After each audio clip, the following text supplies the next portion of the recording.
Hello everybody, Jamie the Board Game Man, and today we're looking at a game from the year 2022 by Capstone Games. It is a two-player only game. It is called Beer and Bread. Now in this game, you are obviously brewing beer and baking bread, but here's the catch. Whichever one item you score the least points in, that is your final score at the end of the game. So say you make 30 points in bread and 20 points in beer, well, 20 points is your final score. And what I do like is when there is a tie, then whoever had the highest points in the other item wins the game.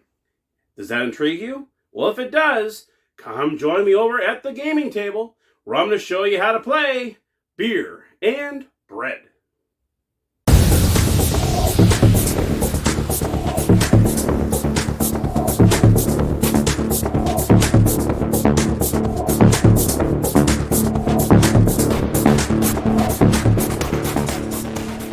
All right, everybody, here we are at the gaming table with Beer and Bread. Let's take a look.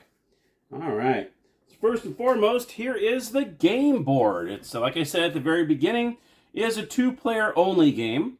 And you'll see there is a mirrored image of a little village that consists of a brewery, a bakery, and also a storage area.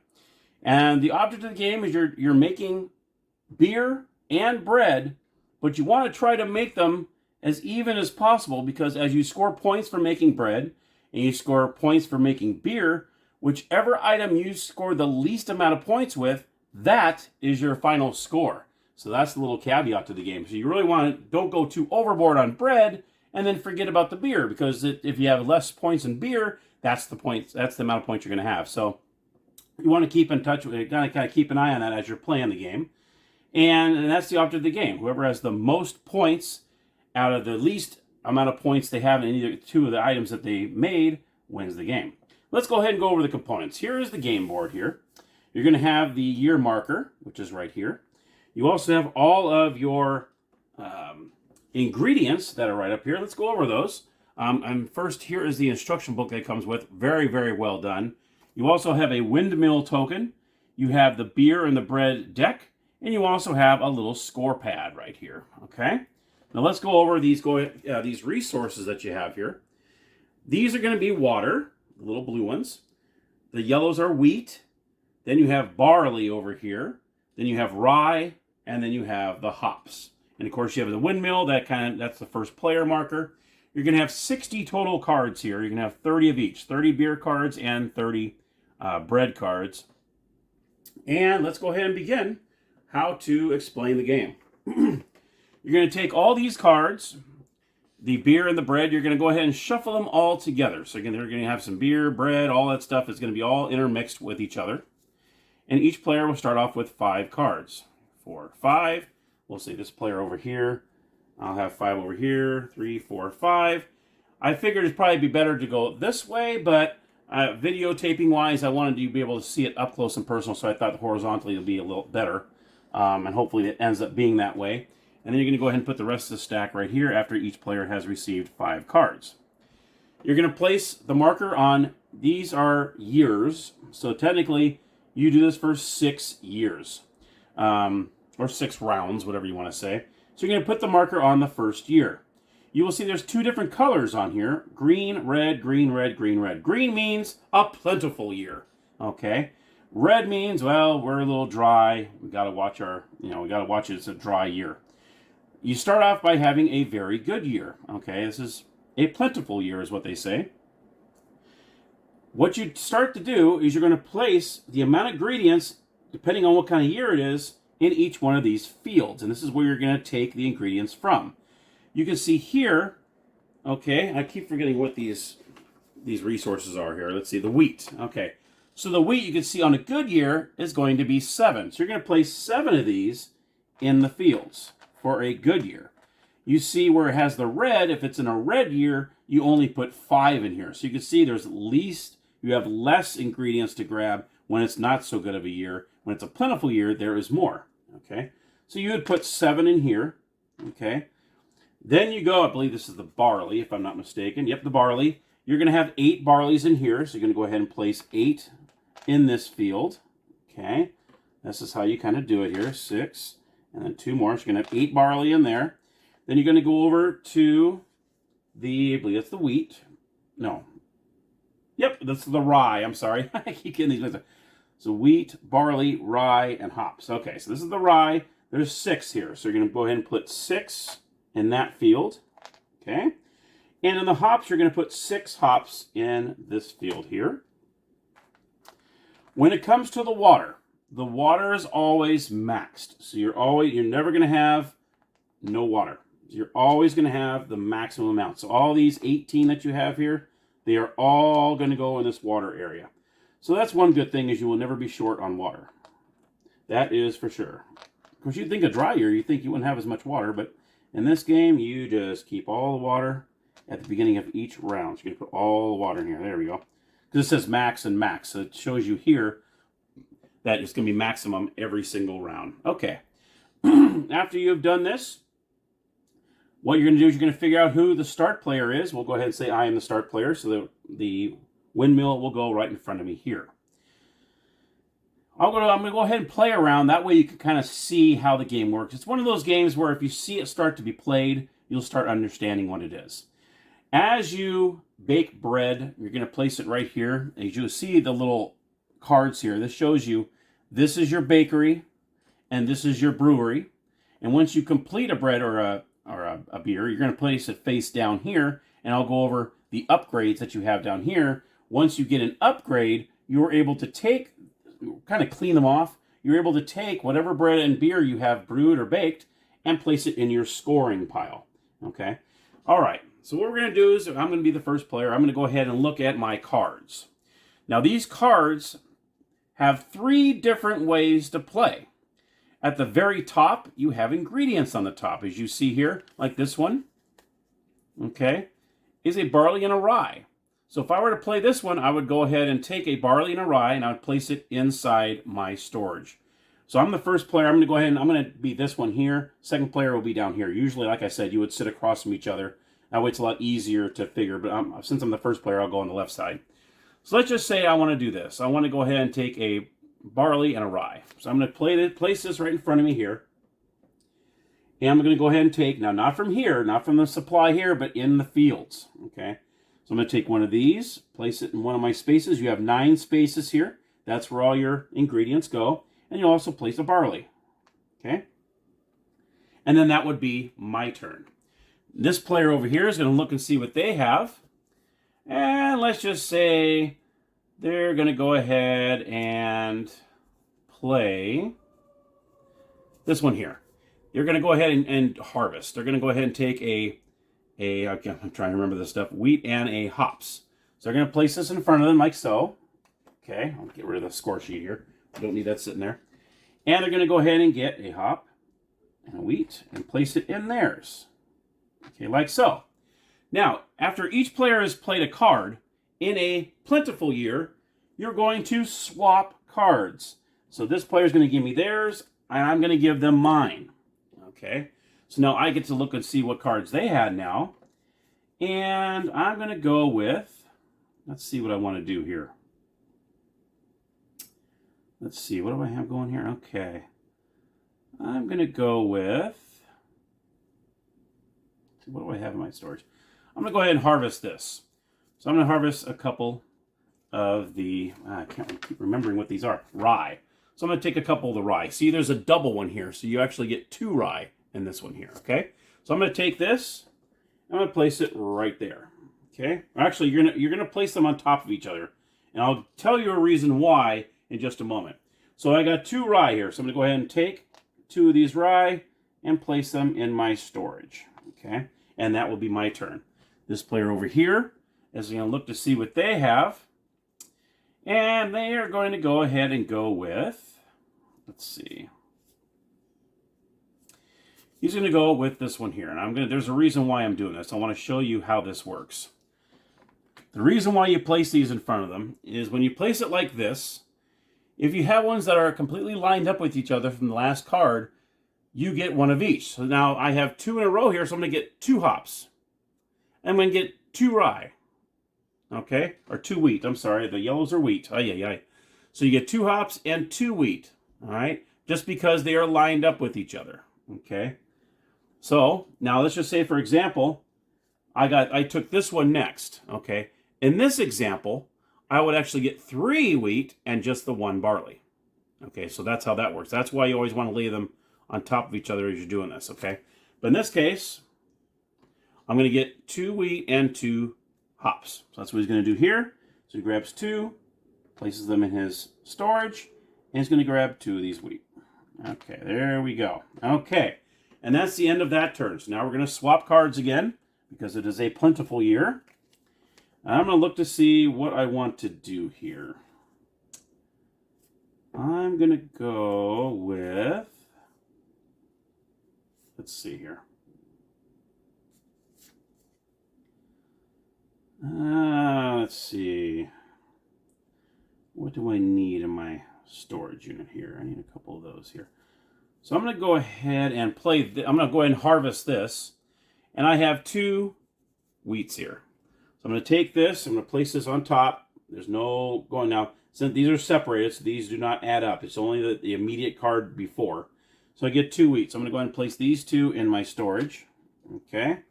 And then this player over here is going to look to see what they have. Okay. And it looks like, let's see. God, nobody has any water. So he's going to go ahead and go with this. So what he's going to take a water, and unfortunately he has, he's going to have 3 of these, but only 1 more is available. So he would normally get 3 of these wheats, but there's only 1 wheat left. So he's just going to take that last wheat and he's going to grab a water. Okay, so that's what he's going to do here. So he's going to go ahead and put that, and he's going to take one of these water and place it in his. Okay, now we're going to go ahead and switch cards here.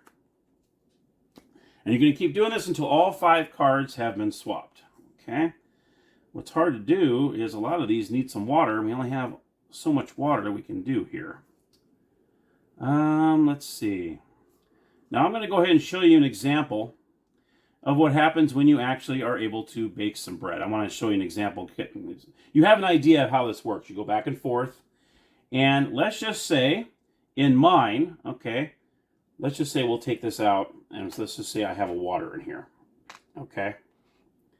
Now you'll see here, like I said, these have 3 different things you can do on your card. You can harvest, you can bake or brew, or you can upgrade.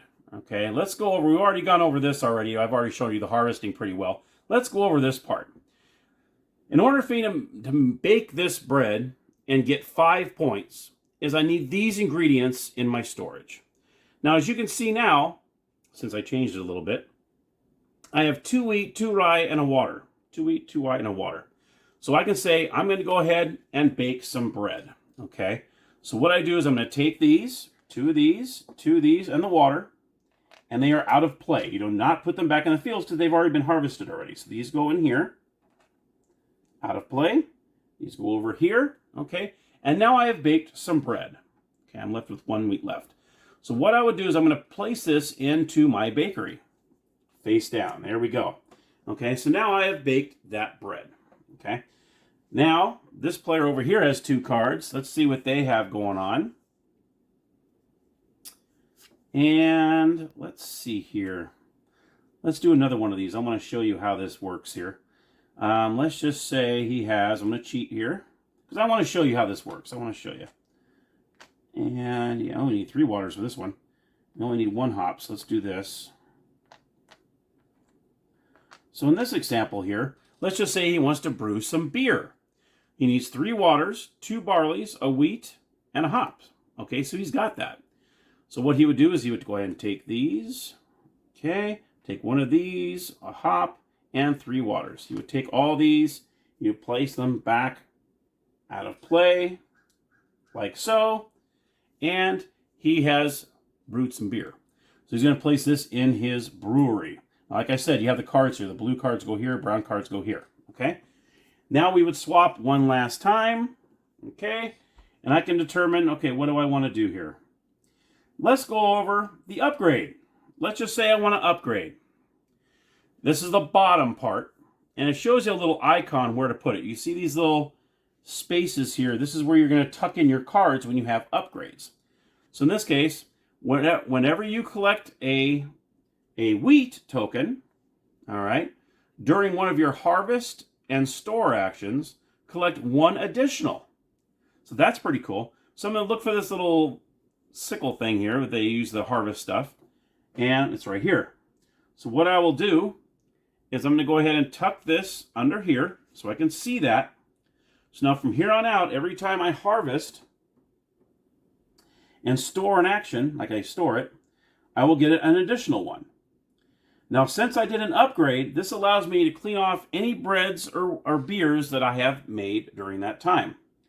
Because right now, as it stands, because there are cards that allow you to do more, you cannot do multiple beers and multiple breads, okay? Once, this player here has a beer, I cannot do another beer until this beer is gone. You cannot place 2 beers on there. Now, there are special cards in there that allow you to do a second one.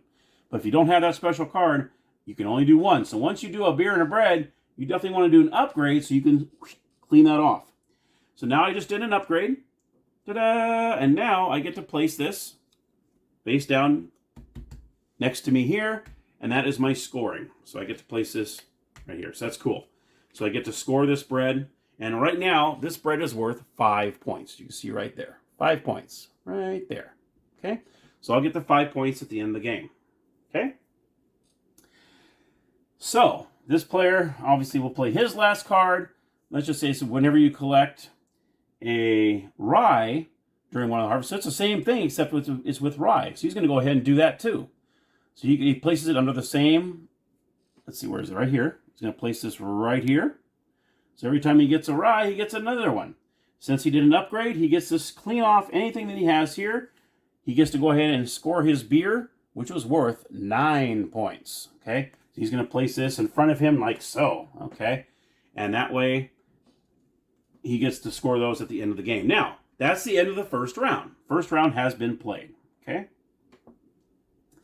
So now what we're going to do is at the end of the plentiful round, okay, you get to pick up whatever cards you harvested and use them again. So you have 3 cards, like in my instance, I have 3 cards in my hand, so I will draw back up to 5. I draw the top 2 cards. I'm up to 5 now. Okay. And then, I keep this aside, he also has 3 cards in his hand because he harvested 3 cards. So he's going to draw 2 more cards to go back up to 5. Okay. And there you have it. So now we're ready with 5 cards each. Next, we're going to look and see who has the windmill. Whoever has the least amount of ingredients in their storage unit gets the windmill. So in this case, I have 1. That player has none. So what they would do is they would get the windmill. If there is a tie, let's just say, for instance, I had this, and it's a tie, the alternating player would get the windmill. Okay, so in that case, that player would get it either way. Okay, so that's how that works. So this player would get the windmill. Okay, so now he is the first player. Now what we're going to do is we're going to move this to the second year. Uh-oh, we got a dry year. So what we're going to do now is we're going to go ahead and add these up and put the amount of each one of these in here. So now we have a dry year, so we're going to put only 5 instead of the 7. So in this case, we're going to put 3 more in there. This one, now we only have 4 in there, so we're going to go ahead and take those out. This, we have 4. We already got that in there, and 4 in there. All right. Now, in this case, in a dry year, you're going to place 3 cards right here that you can actually switch out of your hand. So he's going to take the top 3 cards. We're going to place them right here. Okay. And you can tell because these are red. So that's how you remember to put 3 cards out here. Now, if I wanted to, in my 5 cards I have in my hand, if there's a card here that I really want, let's say, you know what, I need that. I want to get that instead. I can go ahead and say, I'm going to switch this out, take this card, replace it with that, but in order for me to do that, I must use this card immediately. So once I trade a card out, I have to use this card, whether I'm going to harvest, brew or bake something, or use the upgrade. Okay, either way. Okay, that's the only way you're able to do that. Now in this round, I won't go through the whole thing again because I kind of showed you how that works. Now obviously, I'm sorry, the water goes back to maximum as well. Got to make sure all the waters go back out there. And what you're going to do in this round is when I play a card, and I'll do this one just to kind of show you how this works here. I'm going to go ahead and harvest a barley and a wheat. I'm going to place this head face up in front of me. I'm going to go ahead and take a wheat, place that in, oh, I'm sorry, I'm the first player. Wheat and a barley. All right. Okay, so I went in and harvested that. That would be my turn. Now we got this player over here. They're going to look at their 5 cards. And they're going to go ahead and take a wheat and a water. So they're going to go and harvest this. Now, once they now what we do that, he's going to go ahead and take a water and place that in his storage and a wheat. Now what happens is you keep the cards. There is no swapping back and forth in a dry year. You keep the cards that are in your hand. Okay, so that's one thing. And it shows you right here. When the good year, you see the little arrow going back and forth between players. That tells you that you're switching cards. In this one, it has an X. So that reminds you in the 2nd year, 4th year, and the 6th year, there are no swapping cards. You are actually going to use all 5 cards in your hand as you're playing in that round. Okay, so that's one thing that's really, really cool. All right. Now, the one thing he didn't want to forget is he just harvested. Oh, that was him. Okay, he didn't harvest one of these yet. Now, in my first turn, I almost forgot, is I harvested a wheat. Well, remember, I have my upgrade here.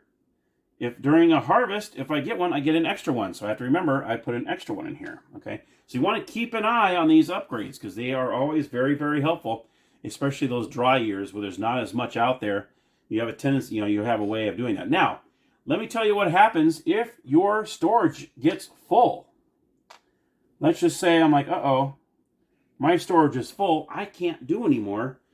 And I want one thing on here that I really need.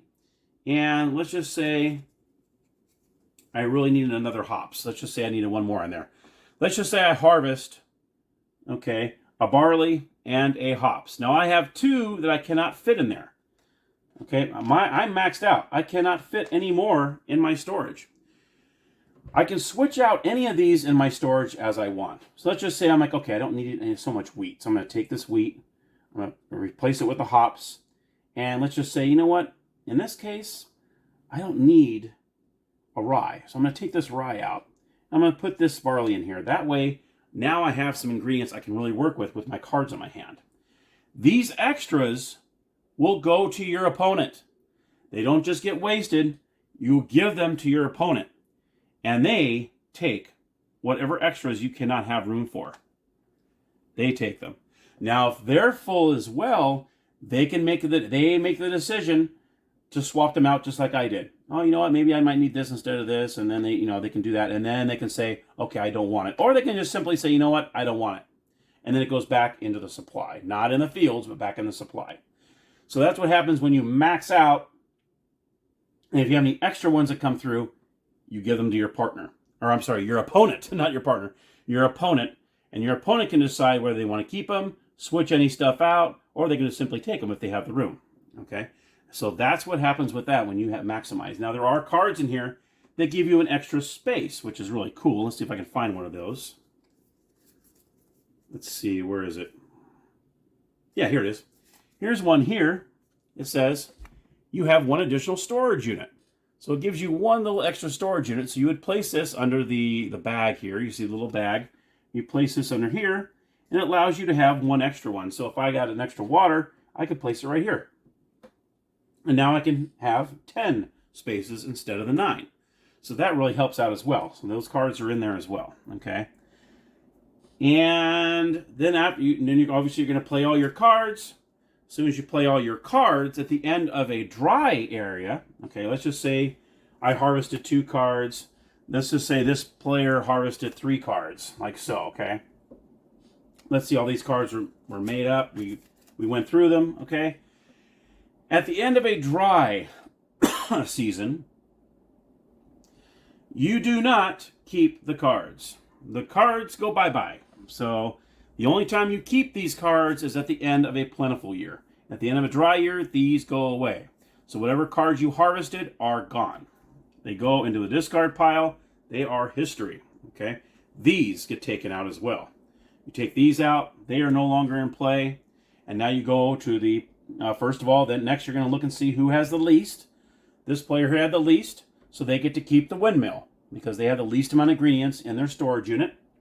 Okay, then if you have any water that's over here, you're going to place the water back over here. And then you're going to back into a plentiful year in the third year. So you're going to go back and you're going to place 7 in here like so. Okay. And then this one has 8, so you're going to go ahead and place it back to 8 and so on. So I think hopefully you get the gist of how this works. You put 6 in here. Good year at 6. So you put 3 more in here. And of course the water is always maxed out, whatever water you have over here. And then you deal a fresh 5 cards. Everyone gets 5 cards. You play 1 card each, and then you swap.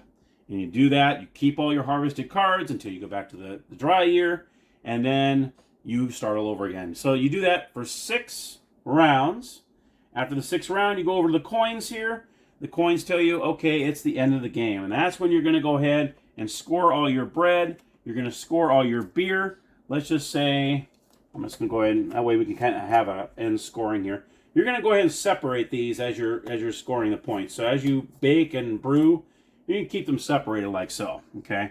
So we're going to say there's this 2 bread, there's this 2 beer, and now you're going to add up the points. So in this bread, he has 13 points. All right. And the beer, he has 18 points. Now you also want to look at your upgrades because some of the upgrades will give you end scoring as well.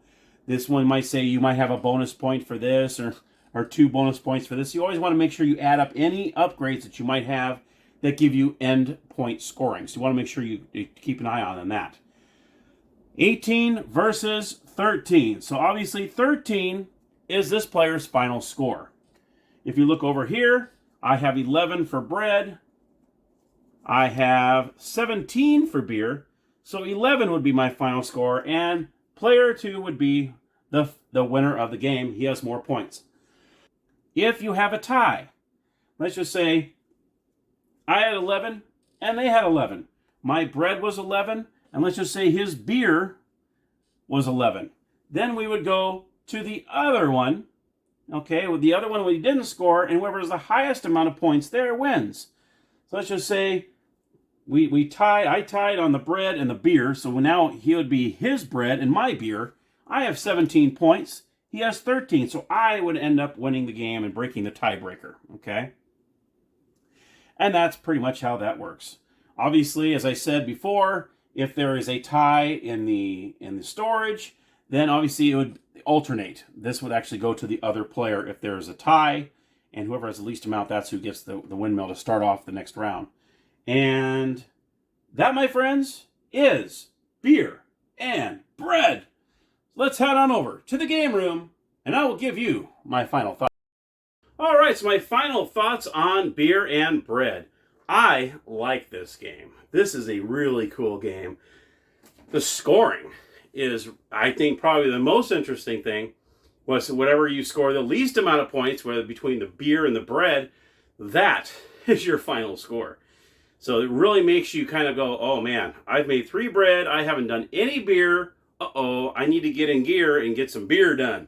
Otherwise, I'm going to have 0 points. So, and also, when you max out, your opponent gets the ingredients that you can't fit in there. Now, you can obviously swap out what you need, but anything that's extra, since it's a shared neighborhood, you actually give them to your opponent, and they can decide whether they want to keep it or anything else. Unless they have room for it, they'll just go ahead and take it. But that's pretty cool, too, or you just kind of, you don't just waste it. It actually goes to your opponent. And your opponent can decide whether they want to keep it or not. So I like it. It's really cool. The only thing you got to remember a little bit is when do you go back and forth? When do you keep your cards? But it's pretty much, as soon as you play a couple rounds, it's actually, you get the hang of it. You get the hang of, okay, this is a bad year, we don't switch. This is a good year, so at the end of the good year, we keep the cards that we have. That kind of thing. So you kind of remember that after a while. After the plentiful year, then that's when, that's when you get all it's when you keep your cards, when you don't, when you switch them.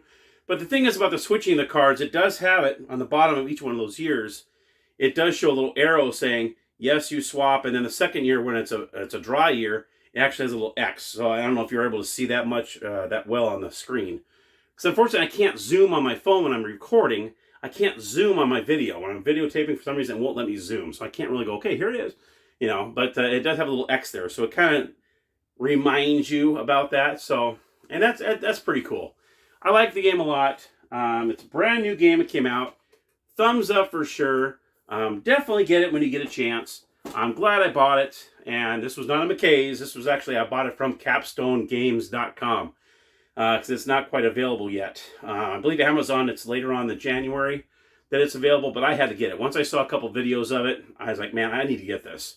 And, I mean, for some of you, it might be a bad thing because it's a two-player only. I don't mind two-player onlys because I have Linda, and that's pretty much, I don't have a big gaming group or a lot of friends right here out here in Tennessee yet that I know I can get together.